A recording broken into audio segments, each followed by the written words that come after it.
It is Sunday, January 25th, and it is 7:06 in the morning.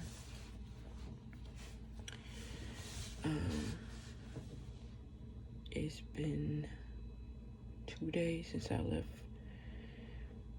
the house and decided to separate from my husband. Today, I'm just feeling guilt.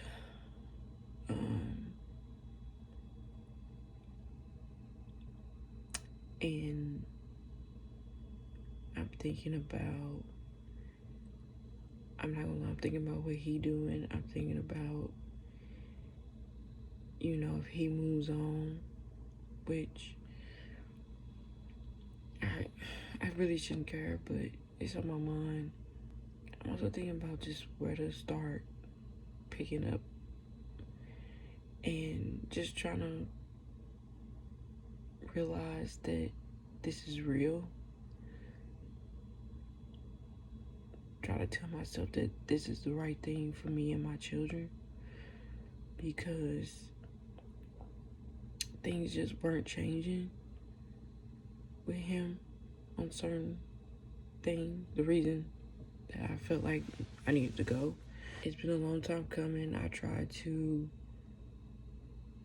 tell myself no. I tried to tell myself that, I could work through this. We could work through this. Things would change. Things would get better.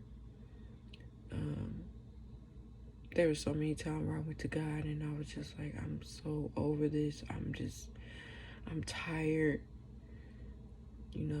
Certain things are just not happening. I'm tired of saying stuff over and over again. He not getting it. I even had to go to God and be like, you know what? I'm tired of coming to you about my husband. Like, show me how to be a better wife for him and get the focus off of him and start looking at some of the things that I'm doing. December 31st,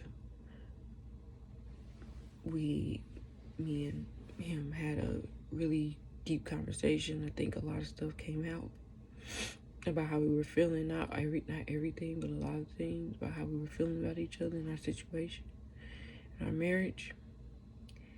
And I thought we had an understanding. I think we had an understanding on certain things, but I think that for me, I was more like, this is my marriage. I gotta make it work. I listened to some of the stuff he was saying that I was doing to him, and I was like, I needed to know. And he had been telling me stuff previous to us having to talk, and at the time I was just like, I'm not changing what I'm doing because you are making me feel like I have to do this or be this way. But I had to come to a realization that's not always the case, and I get to choose how I want to be for the day. If I'm not putting in the effort to make my marriage work, if I'm not holding up my end of the marriage based off his moves, I realized that wasn't right, and that I can't expect him to hold it up. And me just be like, well, you the only one doing something wrong. You the only one causing our marriage to be the way it is. We had that talk. He told me some things that I was doing, and I was like, well, he got boundaries too as a human, as a person. He got boundaries too, and I really want to work on this marriage. I really want to look at my husband the way that I seen him and looked at him when we first started talking and being together. Even though it's not that time, I still wanted to get back to that feeling, those moments we had together. And it's a lot more in between that kind of caused this to happen. I can say that I tried, and I tried, I brought stuff up. I mentioned stuff on how to make things better. I mentioned what I wanted, what I needed. A lot of times it was like, I roll, I really don't care. I'm just here to, get what I need out of it. When I start seeing that was the pattern and that's what it was, then I started to feel resentment towards him. I started to look at him differently. I started to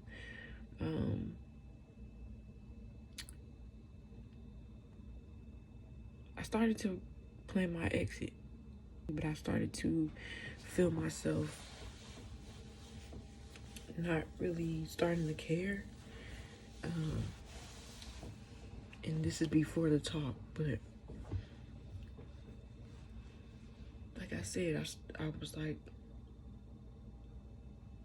let me stop thinking that way and let me start really paying attention to what I'm doing and how I'm affecting this marriage. And like I said, after that talk we had, I started to make the changes that I needed to make him feel like he was seen, like he was heard. He had spoke up about how, sometimes I would speak to him in my tone and the way I was and stuff like that, and I heard him, and I would tell myself, like, even in the middle of us going back and forth, and I could hear myself getting loud or getting to that point where he was like, don't speak to him that way. I would say mid conversation, like, okay, let me relax, let me calm down. You don't like when I speak to you like that. Or I would be like, let me pause, and I would, come back with a calmer tone. And I thought he heard me when I said some of the things that I didn't want to happen, that I wouldn't tolerate, that I wanted to work on. He still had things that he needed to work out within himself. This is no excuse, because some of the behaviors that he showed, he already knew about them. They were things that were there even before we got married, that I should have paid attention to and been like, you know what, this can't lead to marriage. We just need to stay in the boyfriend-girlfriend stage. And if we figure out after being boyfriend-girlfriend for so long whether or not we want to be together or can we handle this, it's so much easier to walk away than in a marriage. I kind of put that on myself. Also, the way that my kids were treated and affected. They're not his biological children, and we don't have any biological children together, so that was another thing. I really paid attention to how he treated them, and I have all girls, so, them watching their mother break down crying, or me and him going back and forth, and I'm trying to rationalize and having to leave at certain points and then pack them up and then come back, and just knowing that they seeing that and me from watching my own. But yeah, like I was saying, for my phone ran out of storage.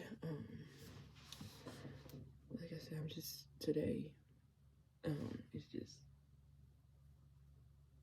just trying to figure out what to do with myself. We do share a car, and our name is on a lease at our place. And I told him, I was like, you can have everything. I don't even care. Right now, I'm at my granny's. She out of town, so I'm gonna be here for a while, a little bit. Then telling myself, like, I know this is happening, but like, I don't want to go back. I don't want to go back. I don't want to go back and, like, if I have to go back for clothes or something like that. And I don't want to be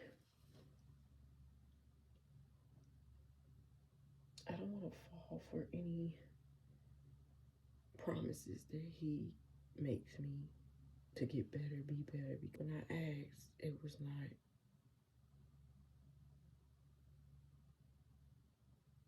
It was not. He didn't. He didn't really want to, because he would always bring up the fact that he made changes for me, and that I never changed for him. But and at first when he said it to me, I was like, I had to go back and like think about what I was doing. And then the last time he said it, I was just like, anything that I've asked him to change is either to make our relationship stronger, better, build intimacy, or to protect myself, because there were things that were happening where I would end up hurt, not physically, but like mentally and emotionally, and my children. And when he said that the last time to me, I was just like, anything I've asked is just to better yourself or better our relationship and things like that. And him being like, you never changed for me, you never changed for me. And I think back on when the things I asked him to change, and I had to realize like he would only change him for some days. It wouldn't be long term on some of the stuff I asked him to change or work on or help, himself with. It would be short. Next thing I know, we right back into the pattern of what I asked him not to do, and I'm sitting over looking at him like,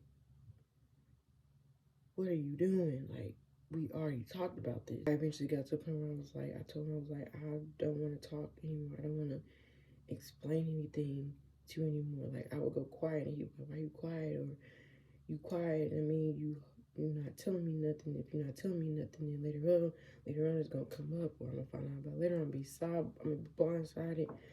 And I told him, like, well, I'm tired of talking about the same thing, or I'm tired of talking and you making me feel like my voice is getting on your nerves, like I'm getting on your nerves. Like what I say or the things I bring up, you just like, oh my gosh, here we go again.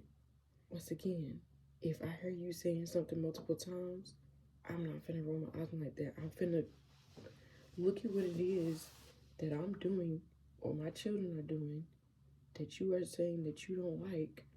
And if I'm noticing a pattern that's harming you or hurting you in the relationship, I'm going to try to work on it. I'm not going to do it for just a couple of days. I'm going to make sure that anytime it come up, I'm adjusting and I'm like, okay, he don't like that. Telling myself and telling my children that he don't like that. Or y'all know he gonna say something about this if this is happening. I don't know. But I do know that this was my last and final time that I don't want to go back. I don't want to be in a relationship. And me even saying this now, I'm scared. I uneasy, doubtful. But I know I can't, because there's too much damage. And I've been promised things before. I've been promised growth. I've been promised doing better multiple times after the situation that happened that caused this to happen. And nothing changed. Like I said, it may have been good for a few days or a few weeks, or but after that, it's I don't care. I'm finna do what I want to do. And if you complain or say something about it, I don't want to hear it. So my children see me sad, or them getting spoken to any kind of way or treated any kind of way, I can't do that to them. They're teenagers and preteens, and they're gonna grow up one day and have boyfriends and men of their own, And if I'm sitting here telling them, like, don't let a man do this, that, and the 30, you don't let a man treat you this way. If you start doing this and this and this, you need to leave. You need to know your worth. You need to know what you deserve. How can I tell my kids that and expect them to do that when they watch their mother? They watching their mother go through something. They watching their mother accept low treatment. They watching their mother accept the Birmingham. They watching their mother accept or twist and turn and be upset. Like, how can I tell my girls this and I'm not even practicing what I'm preaching?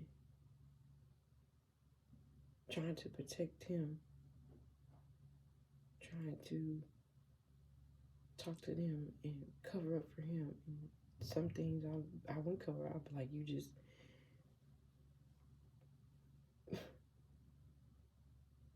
he wrong, but I'm married, and you know, this is what it is. So I'm going to anchor myself in God even more. That was another thing. He didn't really care to pray with us. He didn't really care to talk about God. And when he did, it was more, I know more than you, you know, when it comes to this. But he didn't even want a relationship with God for real. So I'm just gonna navigate through this as best as I can. Like I said, anchor myself in God, talk to him, pray to him, seek his guidance and his wisdom in this space. Start working out kind of video and recording my daily growth and just getting into the new norm. Trying to figure out the living situation and the car situation and how to start the process of divorce. Here's to new beginnings.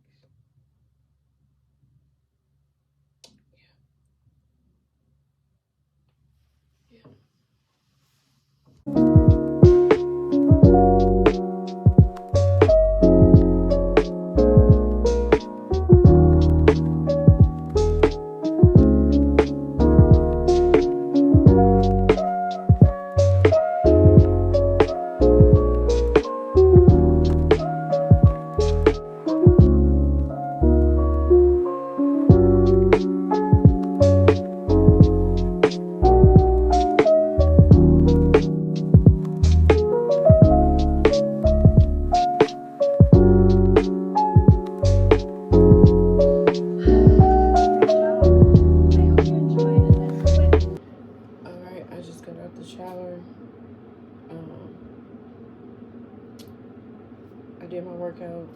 I just got the shower. I'm gonna eat something. I'm probably gonna go back to sleep because I'm really, really tired. Because I've been up since 6 o'clock. Let's do that. I'm in my system. I'm feeling like weak a little bit. So do that.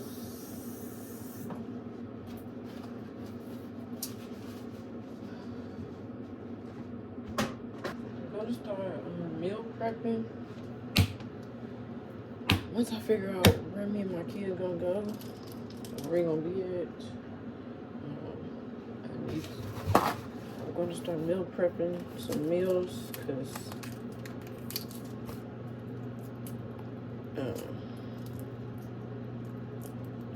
it's gonna save me a little bit of money, and I'm trying to gain muscle, so I'm gonna be on like a high protein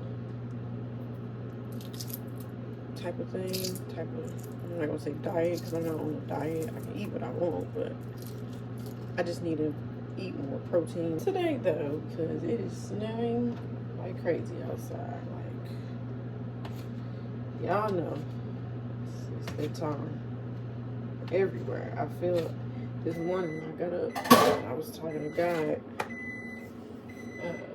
What's happening right now with me and my marriage and the storm, I feel like it came at a significant time because nobody is really out.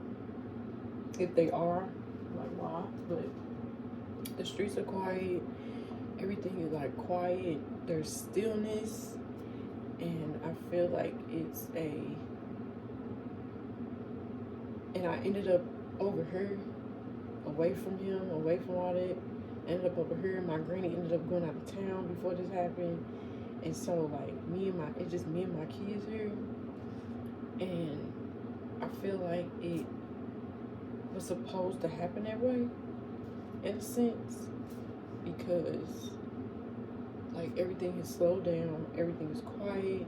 I have time to kind of like get into the mindset I need to get into. I have the time alone with God that I need. You know, my kids have space and they can be who they are. I can spend time with them. I can focus on things I need to be focusing on right now. Can't go to work. You know what I'm saying? I can't move for real. Like my granny car here, but we can't go nowhere because the snow is yay high and it's hard to drive in here right now. So we really can't do no moving. So I feel like God, like, this represents my season of stillness. And God knew that I needed this, like, because I was constantly doing what I needed to do. I was doing what I needed to do for them and him, and I feel like God is like, I just need everybody to be still. If you can, like, if you gotta be out and work, it's like that. I know God understands. Like, I just need the whole, wherever the snow falling at, I just need y'all to pause. That's how I take this snowfall, because I've never seen a snowstorm like this where it just go across the states and everybody like, we finna be here, we going to shop, we gotta be in houses.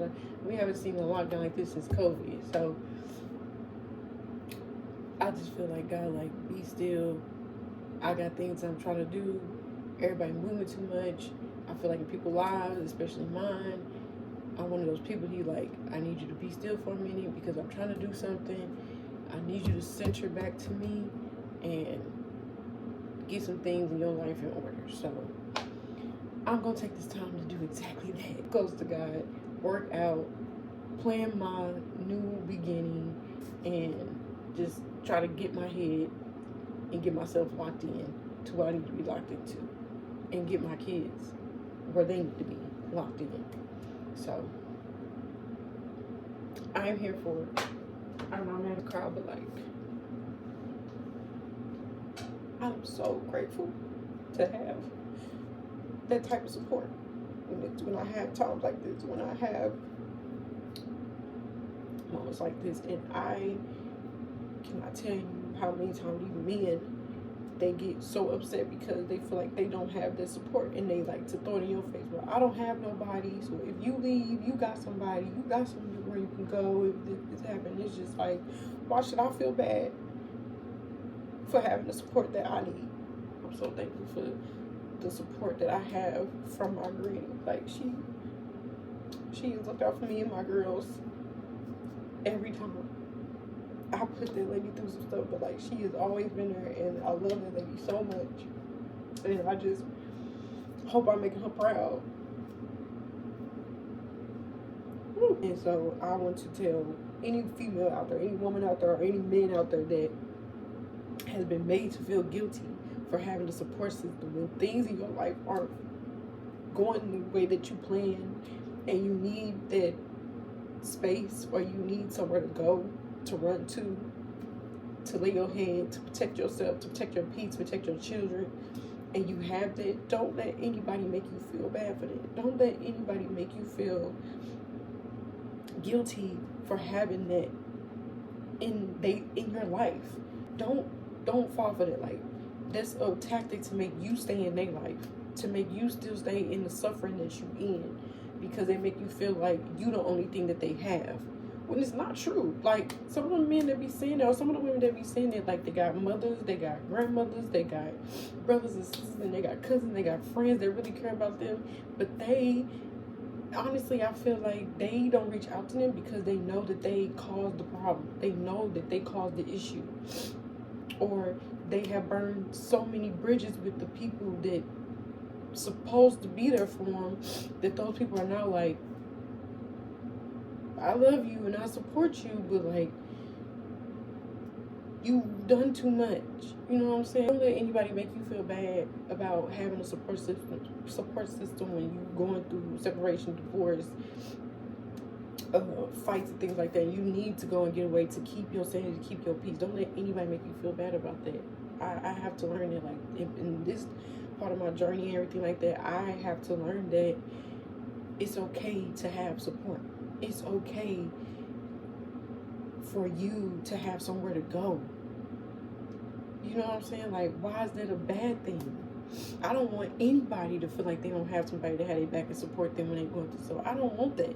And so that's the reason I would stay in situations when men would say that to me, like, I don't have nobody. You do. And you take it, you take it and you run, you think you powerful because you got this, and it's just like, I don't use this as a power. I don't use it as a nanny boo-boo.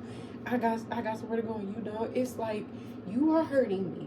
You are bothering me. I don't have peace here, so I have to protect my peace and go somewhere else. I have to get away from you before I end up in jail, or both of us get hurt, or worse, children. If children are involved, they get hurt, or they have to endure all the stuff that we as adults are dealing with. Like, no. So, miss me with that. You got somebody, I don't. It's not fair. You always doing this. You think you powerful. You think you this because you got this. I don't think I'm powerful. I'm loved and I'm blessed. And that's not to say that you are not, but you have to learn how to treat people. You got to know where your support is. Because they got it. They just don't want to go to it. A lot of them have it. They don't want to go to it. They rather sit there and put you through a bunch of crap and hide whatever they doing, instead of going to their support and being like, hey, I think I'm spiraling. I think I'm going to do this, that, and the third. I need your help right now so that I don't get to this point. No. It's, let me push everybody away with what I'm doing, and then when, let me just say this. If you're going to constantly be in somebody's face, especially your partner, you're going to constantly be in somebody's face and hollering, I don't have nobody. And I'm literally standing right here, got your back, been here through all the ups and downs, and you can look me in my face, look me in my eyes, and literally say to me, I don't have nobody. I don't have nobody. What am I, chopped liver? What am I, a part of the wall? What am I? The refrigerator in your kitchen? Like, what am I? What are you doing? What are you doing? That's not the case for everybody. But you got somebody, and if you don't, you either put yourself in isolation to where you don't want to be bothered by nobody, or you push everybody away, or you do have somebody and you just want somebody to feel sorry for you. No. That's manipulation. You playing the victim. I'm not going for it. Kick rocks with that whole, you got people, I don't, and you think you better because you got support and all that. No. And then when your support system try to help them, and they even, you find you something to do. Go play in traffic. Kick rocks. Blow bubbles. Matter of fact, go talk to God. You need to go talk to Jesus. There's your support. Go tell him. Go tell him on the mountain. Go in your prayer closet. Go find you something to do. Go pick up your Bible. Go read a scripture. Go write in a journal. Like, do something. Go, what they say nowadays, touch the grass. Walk, take a walk in nature. Like, smell the air. Talk to the birds. I don't care. Just stop hurting people. Go heal. Go heal. And I'm not saying I'm perfect and nothing like that, but like, bro, the guilt trips that I've been set up to stay in certain situations has been crazy. Crazy. So, I just don't have sympathy for people like that no more. I really don't. I don't have sympathy for it. And I feel like those type of people need to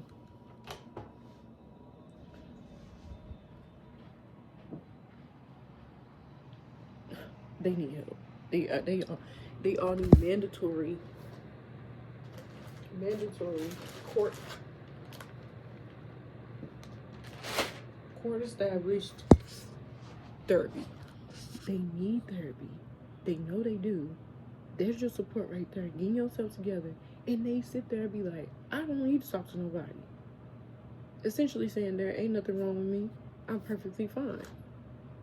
No, you need to go talk to somebody. ASAP. I know I'm finna find me a therapist. I'm kind of scared to go back to therapy because the therapist I had last time, she didn't really care. Like, no, she didn't really care of what I had going on. But I'm gonna get back into it. I'm not gonna take therapy as bad off of one experience. I just have to find the right therapist, you know? Because I got some stuff I need to work on. I got some stuff I need to get through. God has really been my therapist throughout the years. So, but I know that He wants me to build community and, you know, get with people, like-minded people. So I have to start doing that, get out of that mindset of, you know, all therapists the same, and because that's not true. And there's genuinely real people out here that want to help other people. So yeah, I'm about to eat my breakfast and, like I said, do some studying, and then I'm going to take a nap. I'll probably be back on here after I take a nap, after I wake up from my nap. So see y'all later. Alright, I'm back, y'all. I haven't taken my nap yet. I just remembered that church is coming on today. I watched Creflo online, and his services don't start until 11. Well, they probably doing praise and worship right now, but service, when he starts preaching and things, they don't start until 11 o'clock. So I won't be taking a nap right now. I do want to watch church today. Get fed the word. I forgot what we were going over last week. I haven't been taking notes. I need to start taking notes, but I haven't taken notes on any of the sermons.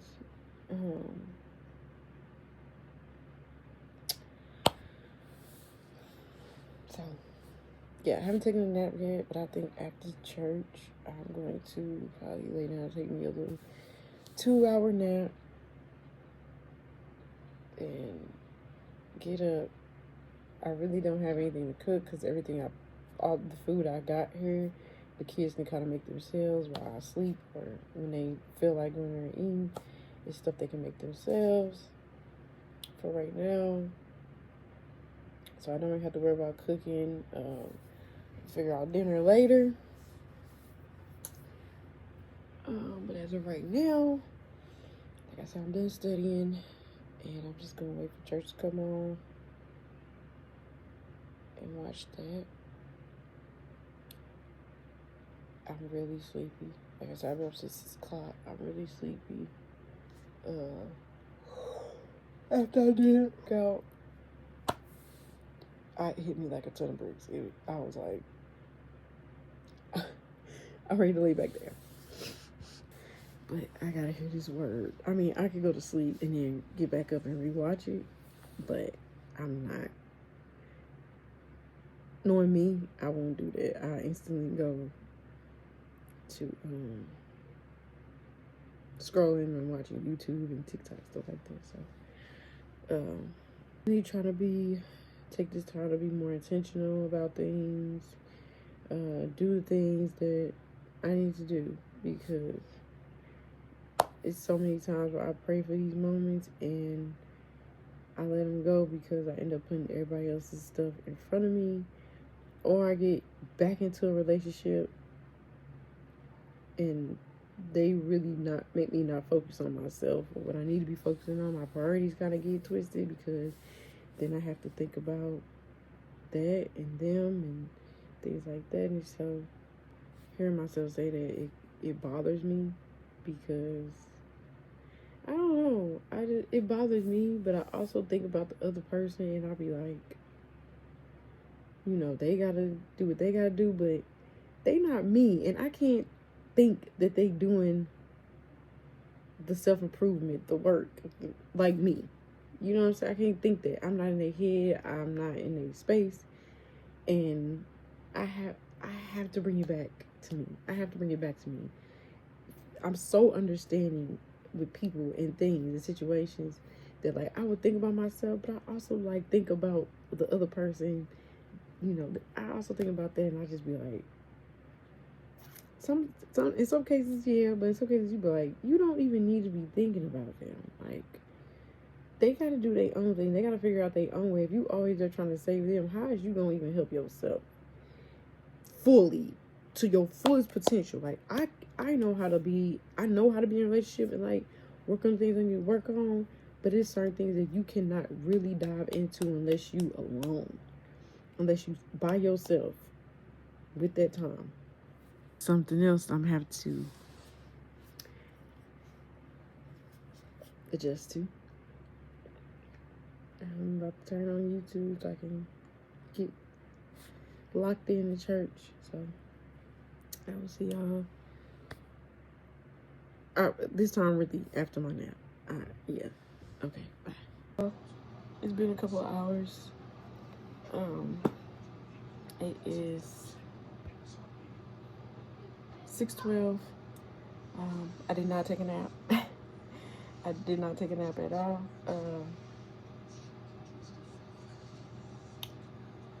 I am watching the football game.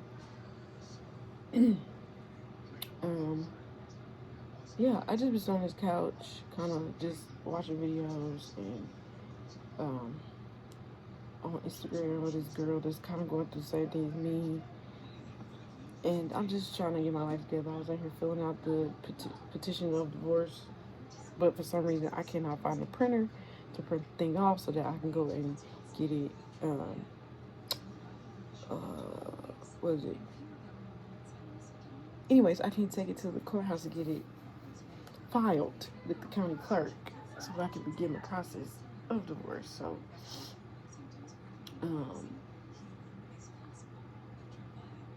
and I'm just like, the enemy is gonna do whatever, but I'm gonna figure out how to print this off. It's going to be done. I'm gonna file it. So, because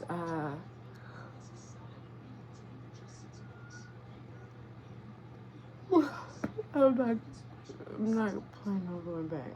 I did message my landlord to let her know, like, there's stuff going on, and I need to get my name off the lease.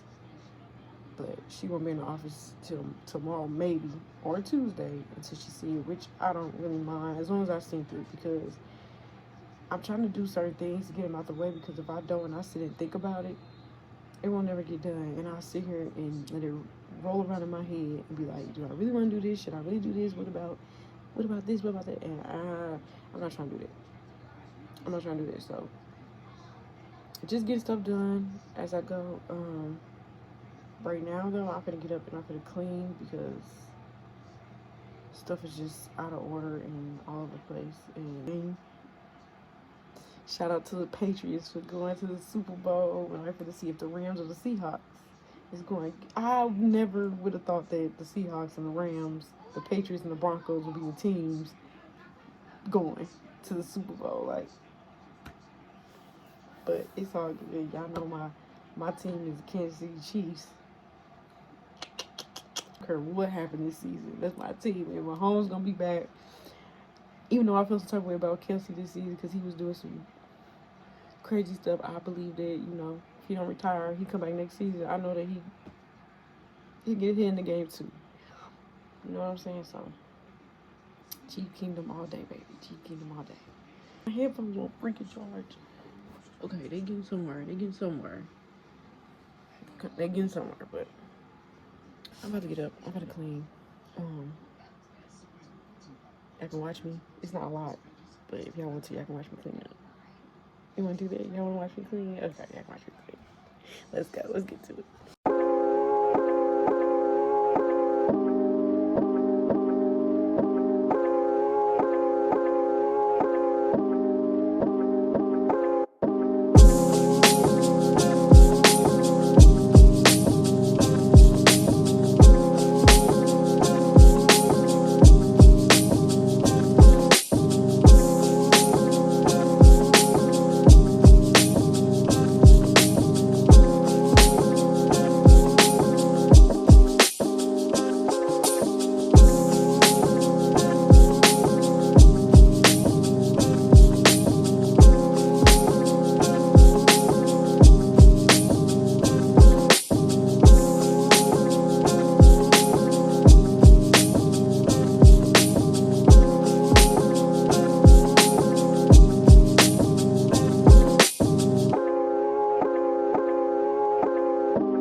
I am done cleaning. I'm thinking about to watch YouTube. I'm not really watching the game anymore. Yo, I got these freaking black spots right here. Do I got them over here too? I don't know. They didn't get them on that. Cause why you on my face? I need some advice. Have any of y'all or anybody that's separated from their husband or got divorced, or whatever, do y'all know what to do when your name is on lease? Should I pay the rent again?